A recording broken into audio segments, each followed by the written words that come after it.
Imagine the power grid goes down tonight and never comes back on.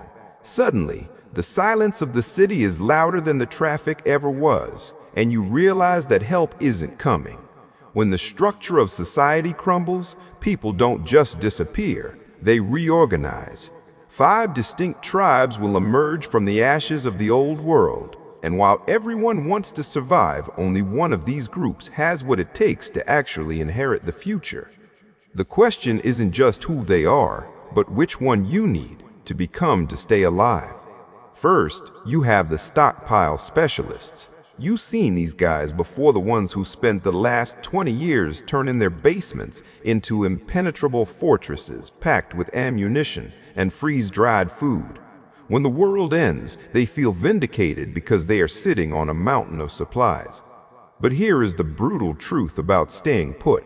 You eventually become a loot drop. A bunker is just a prison that locks from the inside. You can have enough rice to last a decade, but if you can't move, you are a sitting duck for the first aggressive crew that realizes what you have. These guys might make it past the initial panic, but eventually they get sieged, smoked out, or simply overrun. On the total opposite end of the spectrum, you find the nomads. These are the people who grabbed the tactical backpack and hit the road the moment the lights went out. Their strategy is speed and invisibility. They don't defend territory because they don't have any.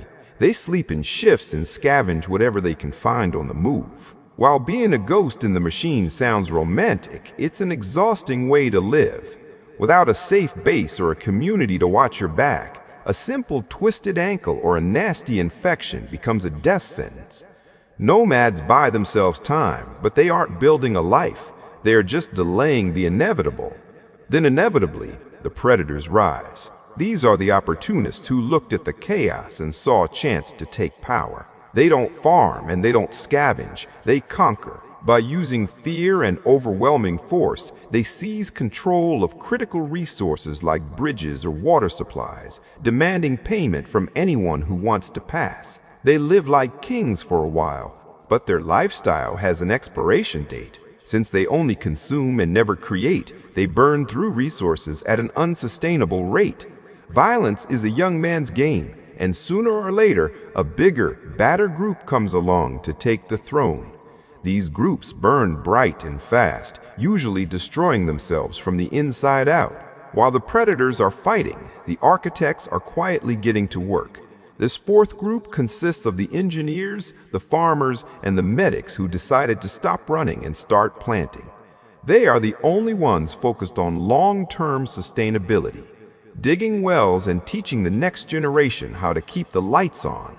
They are the best hope for restoring civilization, but they have a massive target on their backs. A thriving community looks like an all-you-can-eat buffet to a starving warlord. If these builders can't figure out how to defend their crops, they get wiped out before the first harvest comes in. Finally, there are the naturalists.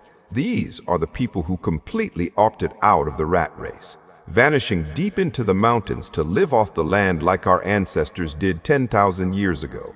They are invisible to the warlords and irrelevant to the scavengers.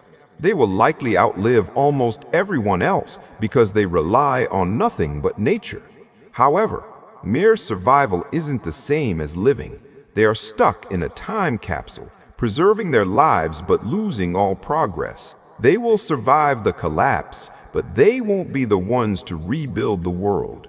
So, looking at the board, who actually wins?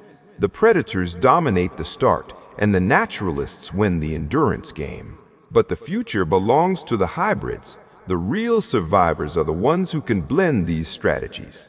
You need the preparation of a stockpiler, the mobility of a nomad, the defensive mindset of a warlord, and the creation skills of an architect. In a world where the rules are gone, rigidity is what kills you. The ability to adapt, to know when to run and when to stand and fight, is the only skill that matters. The collapse hasn't happened yet, so you still have time to decide. When the dust settles, will you be a victim of the new world or the one building it?